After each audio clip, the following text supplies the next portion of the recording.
So after decades of doing veterinary dentistry, I may be one of the world's best root tip removal experts. Yes, I break off root tips. Everybody does. The key is, what do you do when that root tip is broken off?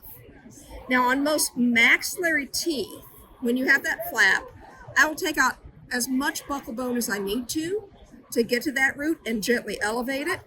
We have got some very good small dental elevators and luxators that can help you with that once you've identified that root, and even use a ditch around the tooth to be able to get these instruments and get that root tip out.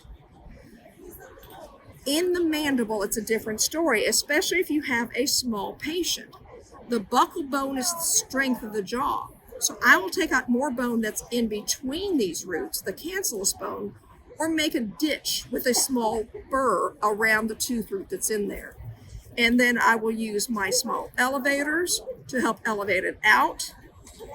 I have root tip picks that will help get that root tip, and not going with a lot of apical force, but almost side to side, or helping to flip it out.